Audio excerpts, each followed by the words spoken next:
Hi guys, Allison here, the Bored Housewife. Thank you so much for joining me for another week's episode of the Bored Housewife. I mention pretty often how valuable our time here on earth is, and I don't want to get too depressing, I guess is the word, but I thought that I should explain in this episode why I talk about that so often. If you are someone who is constantly spinning your wheels and feeling overwhelmed, I think this perspective will be really helpful for you. It really helped me to slow down and just, start to embrace even the smallest, sometimes the suckiest moments. So I learned a lesson pretty early on that I'm going to share with you in a minute. That, made me realize I needed to take every moment for what it is.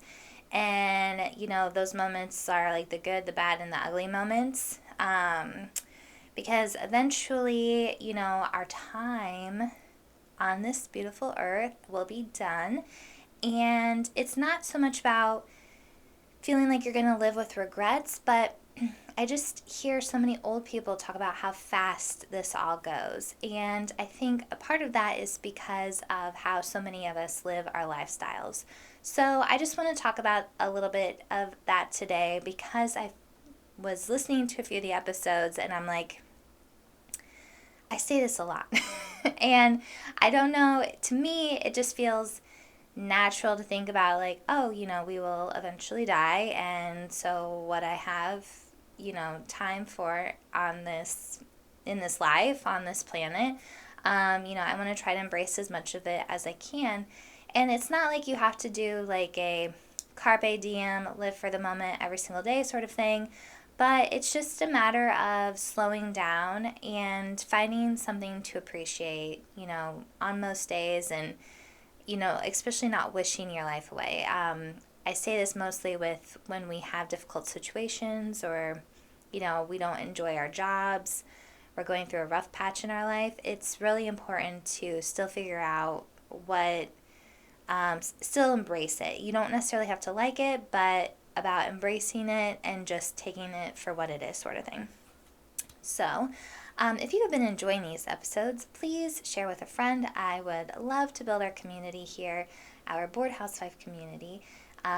Please go to my link in the description where you will find the social media links and my website links. Again, I have a blog there. You can sign up for the monthly newsletter so you can kind of figure out what we're going to be talking about each month. Give you a heads up on that. And yeah, I would just continue to love to hear from you guys. I love to hear your comments and responses and, see you engaging a little bit in the conversations that we have. So I really appreciate it and thank all of you who have been listening and following for so long. I really appreciate it. So anyways, let's get into it. I am sipping on some herbal tea today. So please grab your beverage for whatever time of day that calls for. I would actually love to have a glass of wine, but I don't have any wine. So tea it is. Okay. Anyways, cheers guys. Let's have some fun.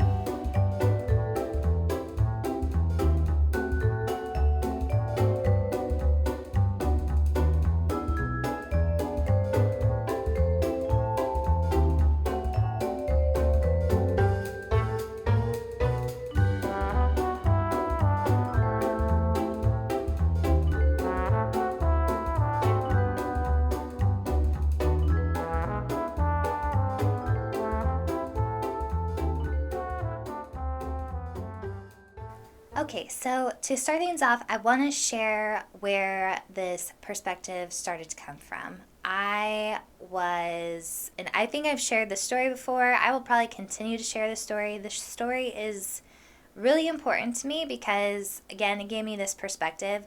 And I was thankfully pretty young. I was still in my early 20s when I figured this out. And I just think I feel very grateful that I figured it out so young. So, not that I have everything figured out. I'm so amazing. No, I just had this weird realization, and I was in a really, horrible relationship at the time. I was in a weird place in my life, and I'm not going to get into, exactly what that was, but I just was spending so much time wishing my life away, waiting for, like, at this point, I had given up my dream of being a dancer, and I was really working towards working in Hollywood in any sort of way. So, not specifically Hollywood, but working in film and television and trying to figure that out. And I was in this weird in between place because I was no longer pursuing dance and I was not yet working in the industry that I now wanted to work in. And I was miserable. I was so unhappy. So, I was working at this bar. It was a speakeasy, and it was such a cool place. Like, I used to go there before I started working there, and it had, a pretty good community of people. There was a few, the bar back and a few of the managers were just amazing, and some of the bartenders too. We just, like, especially when I first started working there, it was just a really great group of people.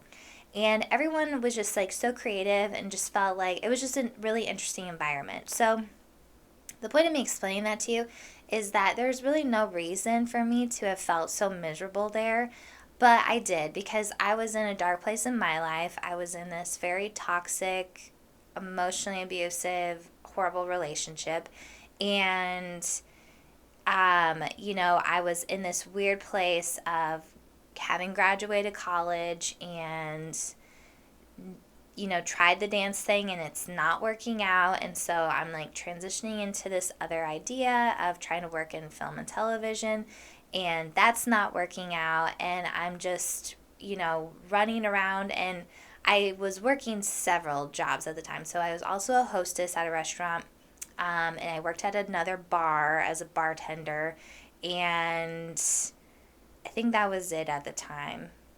I can't remember. I feel like there was another job in there somewhere. But anyways, I just was working at a lot of different places.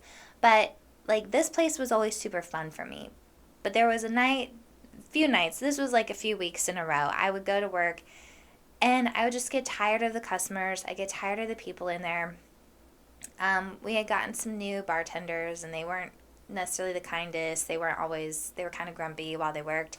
And my mood just was going down, and I just remember, like, every time I would go in there, I would just be like, I cannot wait until I work in Hollywood. I can't wait until my dreams come true. I can't wait. I can't wait. I can't wait. I can't wait.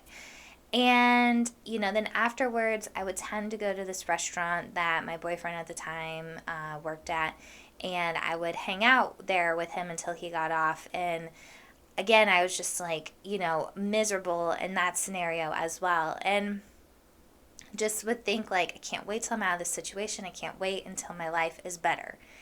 And then one night I realized, I was like, I'm sitting here saying I can't wait. And I had already done this once. I had done this when I was in high school. I, wasn't the normal teenager. I didn't go to parties. I didn't drink. I didn't I was very straight-laced, and I had, these dreams of moving to New York City and being a dancer. And so, I needed to stay on my path so, I didn't mess up and something make me not go there, right?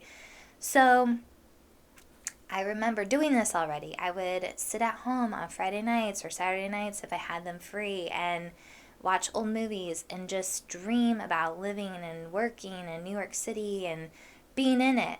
And I realized, the dreams I had at 17, even though they're not exactly what I thought they were going to be, I was doing that. I was living, I was working, I was doing stuff in New York City, even though it felt like, this current scenario wasn't ideal, but I was still doing stuff. And I'm like, I got to stop doing this. I'm like, I already wished away my entire high school career. I pushed people away. I wasn't, extremely social. And again, part of that was because I didn't want to be part of the party scene. But I could have made more of an effort in different ways. And so, I'd already done that, and I missed out, a little bit on this time. And I don't have regrets about it because I think that was actually good for me at the time. But, like, you guys get what I'm saying. Like, I I missed out, on this part of life.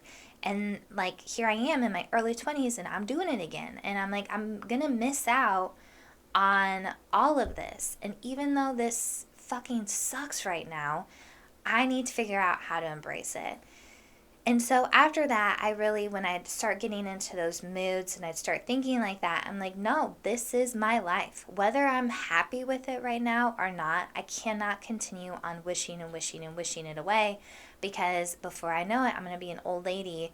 And what am I going to have to look back on? I'm just going to have moments of wishing to look back on. So that's where this perspective originally came from. And, the idea of like, we're eventually going to die, that's come later on with some other readings and stuff and realizations. That at the time was way more of just like, I need to embrace these moments because life does move fast. All this time, I mean, it goes so quickly. But when you kind of slow down and you stop wishing these moments away and you just kind of embrace even the sucky ones, I still find myself like, oh wow, I can't believe that was 10 years ago. But then when I think about, what has happened in 10 years and everything, and I can remember all these little moments, I'm like, that makes sense that it was 10 years ago. And I don't know if that makes sense to you guys, but it doesn't feel like a shock, I guess. It doesn't feel surprising to be like, oh, college, I was 18, 18, 19, 20. Okay. I was 18, 13 years ago. I think that's right math. Okay. I'm 31. Okay. It's like, wow, 13 years has gone by. But then it's like, well, I mean, a lot has happened in 13 years. So, yeah, 13 years has gone by. So, it's one of those where it's like I'm not really surprised by things. And I think that's because I try to embrace even the times that I'm not enjoying, because the thing is like that is part of our life. And unless it's like a traumatic thing that you never want to remember again, like I understand that. But like maybe in a shitty relationship, working at a bar, working at bars and restaurants around Manhattan and being like overwhelmed and feeling all that, like I look back on that time now and like I'm so grateful for that time. And I'm grateful that I decided to be present in it, because now I can, look at where I'm at today and, I can laugh at those moments. I have experience from those moments. I have gratitude, more gratitude for where I am now versus then. Then I didn't have options. I had to work at these places. Because I needed money and I was, again, figuring things out. Now I have options. Now I have a little bit more leisure in what I decide to do. So it's really cool that, I decided to kind of take a step back and be like, okay, I'm no longer going to wish this all away. It sucks right now, but it's my life and I'm just going to embrace it. So like I said, life does move fast. And so like, some of those older people, it's not like they're wrong. Time moves whether we wanted to or not. But I think like, time is such a weird perception, and obviously we don't know how much time we have here. We don't know when we're going to go. So it's one of those where it's like you kind of just have to take all of this in a stride and just, prepare to be an old person while like, live into your 90s if that's what you want.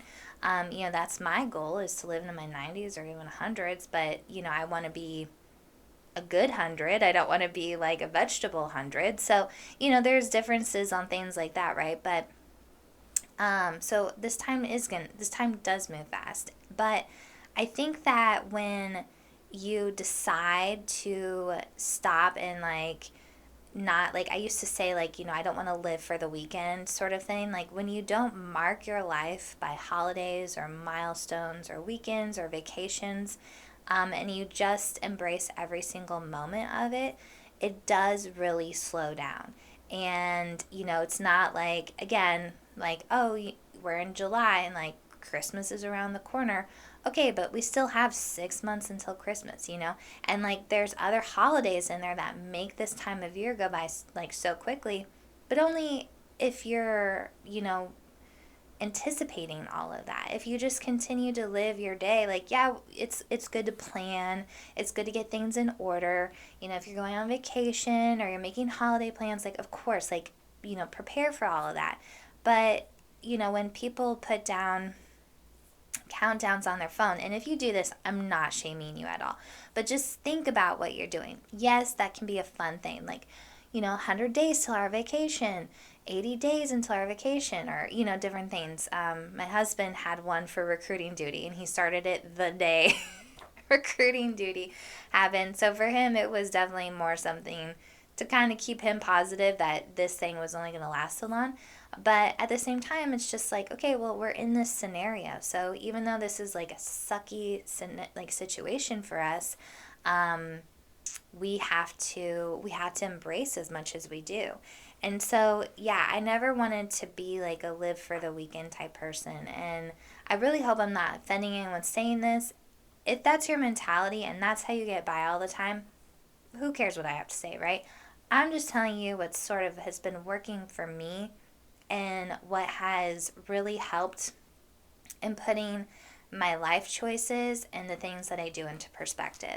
So, when we were on recruiting duty, speaking of that, like, I just, looking back on it now, it was kind of a weird thing because it felt like our life was on pause. It was really hard to make plans or do anything.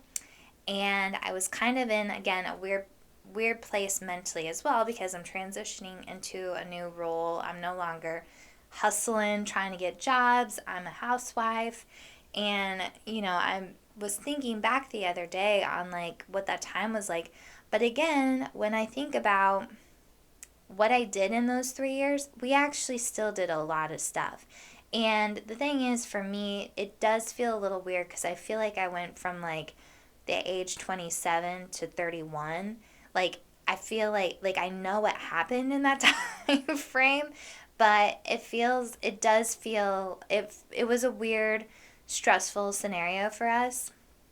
But I don't feel that necessarily time is sped up or anything like that. I am realizing we're living a lot more now, or I wouldn't say we're living a lot more, but we're more active now. We're doing more things, and so it's a little bit like time is moving a little bit more differently, and based on like what he does and everything, it is very different. So like my perception of time I have had to adjust it a little bit. And he's also been gone and he's going to be gone again. And so then that's another thing that like kind of throws me off because there's so much that I want to do with my husband that, again, I kind of want to like go on pause, but I'm like, no, we're over that. Like, you live in this beautiful country, like you live on this beautiful island, like you got to figure out ways to explore and do all that. But anyways, so, again, like, that was a hard time for us, and I still was like, when I look back, it's not like I'm like, oh, where did the time go? It really is like, wow, that was a long 3 years. And it was kind of a weird scenario for both of us, but I didn't feel like it made it like we missed out on anything, I guess is what I'm saying. So now it's sort of relating to all of this to, we only have one life to live sort of thing. You got to live it. The reason why time comes into play for that is because, again, how are you perceiving your life? How are you going about approaching every single day? We have to seize opportunities. We have to try new things. Again, it's not, some of it can be about regret. And I think for me, that I do put that in perspective sometimes. I don't want to regret. I don't think any of us sit back and think like, man, I'm going to regret this. And I mean, we might have that thought, but it's like, it's not something we want, right? And you might have regrets for doing something, so it can go both ways. But, there is something about when there's an urge for you to want to do something or learn something. Again, like, I think it's healthy to keep in perspective that we only have so much time here. And so that's why I say that a lot about, we only live once. We're eventually going to die. And again, I'm not trying to be insensitive when I say those things. I'm really trying to just sort of help put things in perspective so that if there's something on your mind that you've been wanting to try or go for or make a move or whatever, that, having that realization that time is not on our side, time continues on, but our perception of time, what we do with it, can be a huge difference. So I made a quote on like social media a while back about live every moment like you're on a treadmill. And it's funny because it's like when you're exercising or you're doing something that's painful, like working a shitty job, your shift can feel so long, and or the treadmill running on it can feel so long. But the reality is time is just time. It's still ticking along. It's just whatever our personal perception of it is. So it's still going to move forward, but I do think that you have the ability to slow it down. So, sort of, I guess, take that as you want. I want to go back to, seizing opportunities. Don't let fear stop you because you only have one life. And I wanted to share this story. I'm not sure if I shared this here before or not, but I had this huge crush in high school, and I had it for 2 years. And I was a freshman, he was a junior. So then by the time I did this, I was a sophomore, he was a senior. And I tried all these different ways to get his attention, super subtle. It was never like obvious because I'm shy, like a little shy, but like I would walk by his locker all the time, and I would try to get my friends to like help me get his attention. Anyways, nothing worked. Okay, so I heard that he was joining the Air Force. So I knew that meant that after he graduated, he would not be sticking around town, right? So there would be no opportunity of like running into him or anything. Like, it was getting towards the end of the year. I think it was like a little bit before prom time, and I was like, okay, if I'm gonna like ever feel good about this, I'm gonna have to figure out how to let this guy know that I like him. So I wrote my phone number on a piece of paper, and I gave it to him in the hallway. I walked past him. I knew, like, because of course I knew whenever I would see him in the hallway, like I knew our schedules, like how they met up.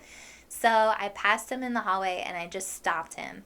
And I introduced myself, and I handed him the piece of paper with my phone number on it.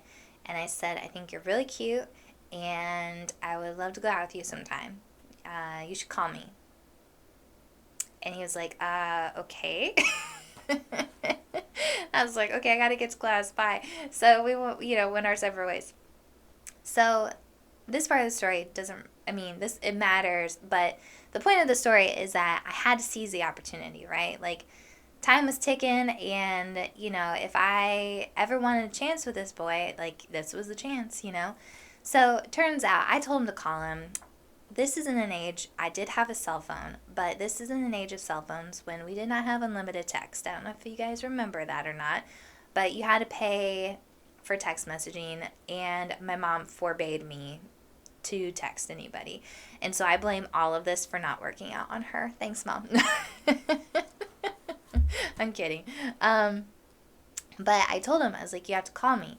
So what did he do? He texted, because everybody else had text messaging. Their parents paid for it or whatever. So he texted me. I did not get the text message. And I, talked to a few of my friends, and turns out he thought I was pulling a prank on him or something like that. He ended up telling my friend that he texted me, and she told me, I was like, I told him to call, I don't have text messaging. I'm like, did you tell him that? And she's like, yeah, but I don't think he believed me. So I think I did end up passing him another time in the hall, and I kind of called him out on it. And I could tell, like, he was kind of weird, and I think he thought it was a prank. So, anyways, our true love was not meant to be, but that is okay. He ended up, I think, going to Alaska or something. So it probably wouldn't have worked out anyways. But the moral of the story is, even me as a little 10th grader, I needed to seize the opportunity. I needed to do something. So, I guess maybe there is probably a part of me and my personality that just kind of goes for things and has like a level of understanding. And I wish that I could kind of like, portray that more. I don't know if you guys are like fully get that, because I know how hard it is to step out of your comfort zone and go for it. But I don't have regrets about that at all, because even though it didn't work out, I at least was able to tell him how I felt, and I went for it. And sometimes when you go for things, it doesn't happen. And that's okay. But then you don't ever have to like think about it. I don't ever have to sit at home when, and think like, oh, I wonder, if I would have ever said anything to him. Like, no, I did, and it wasn't meant to be, obviously. So, something to just kind of put into perspective. Another thing that kind of goes along in this, and I know these kind of seem like a little bit of a stretch, but again, it's like what you're putting out there, because there's only one out there, right? And so another thing that I did that has really worked for me is, again, I just literally put what I want out there, and not in a like universe, cosmic manifestation sort of way, which you can do that. And if that sort of stuff makes you feel good, or if you think it works, that's totally fine. But my example for this one is I want to be a writer, right? So at the time, I finally got a PA job.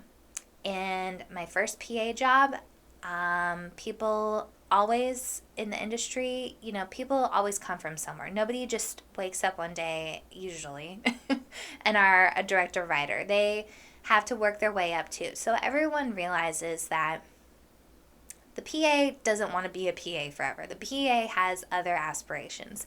So a lot of times you'll get people in the industry that will ask you, what do you want to do?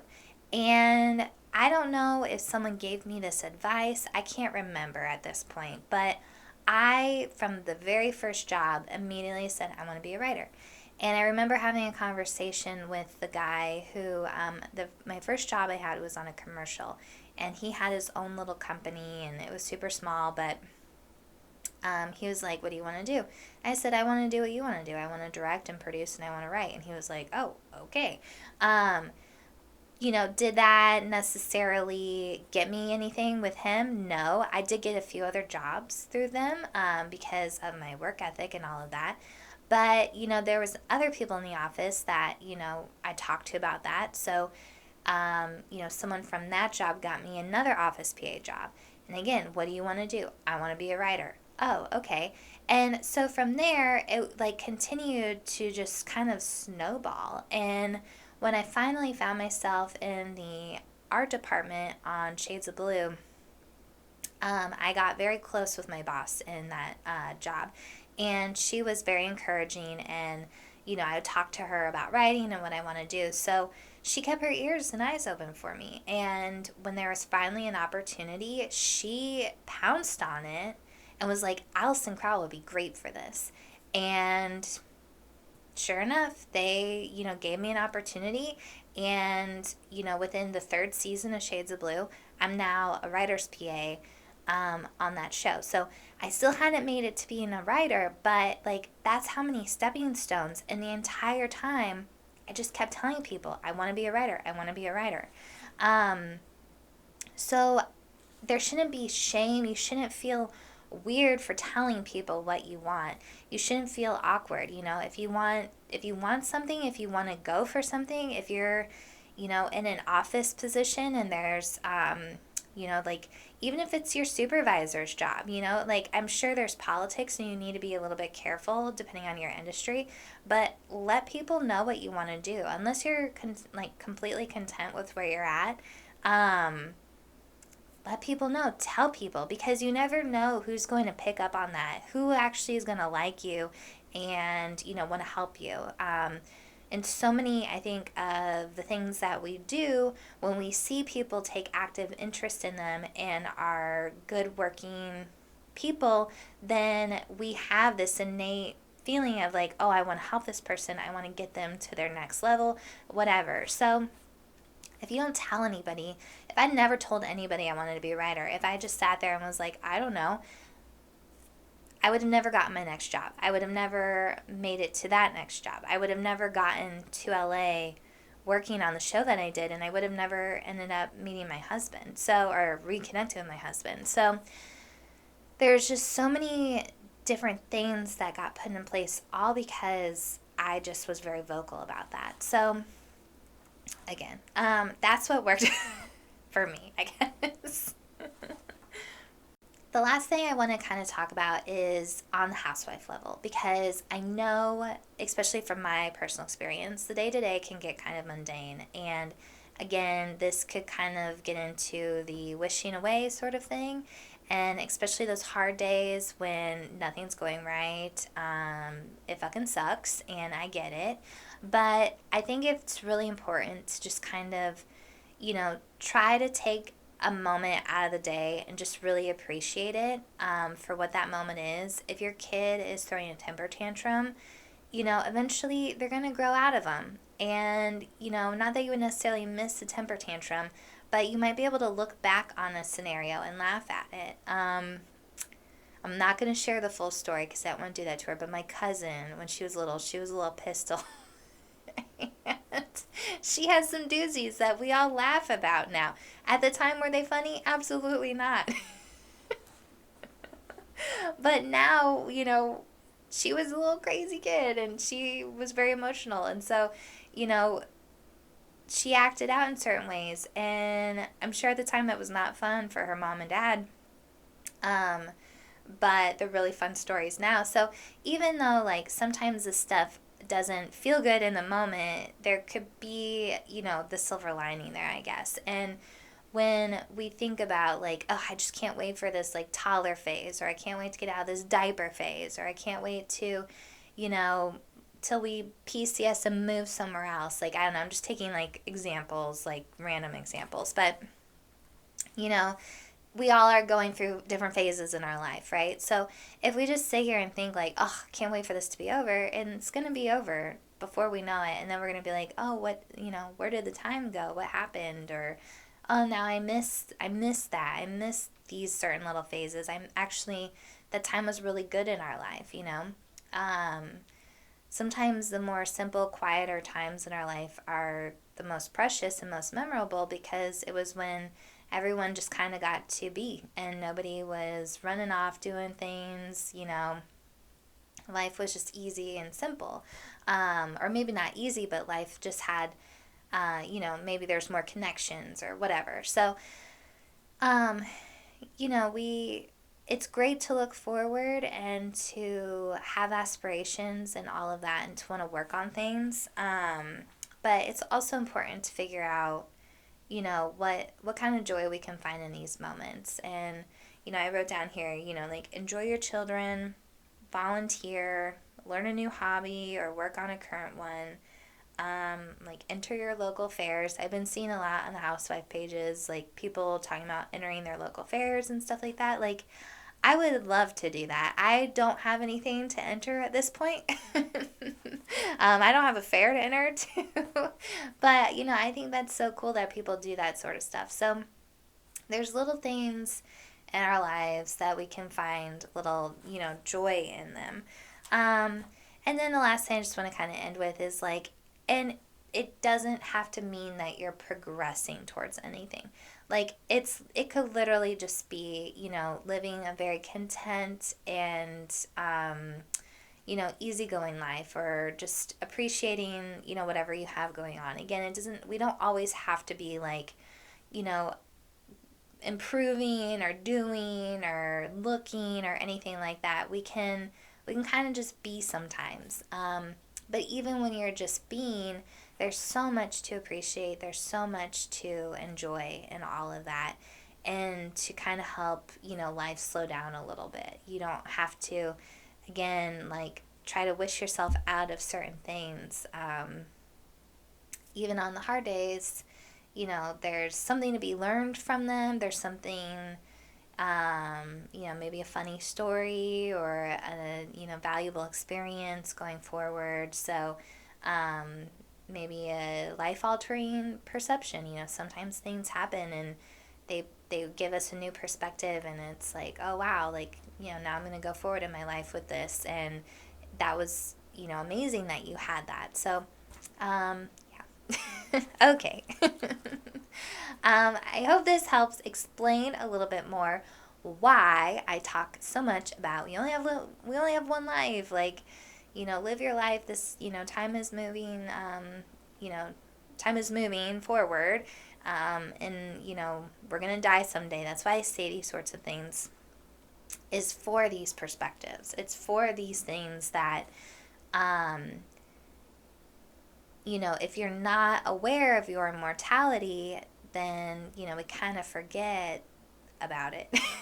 So, not that it's something that you have to be thinking about all the time, but it's just, what we have here is really precious, and what we mean to people and our relationships and all of that. And I just think that the best way to get the most out of that is to just literally stop and smell the roses, and just really, try to pause in these little times, and, take a mental picture or whatever, and just appreciate the moments that we have.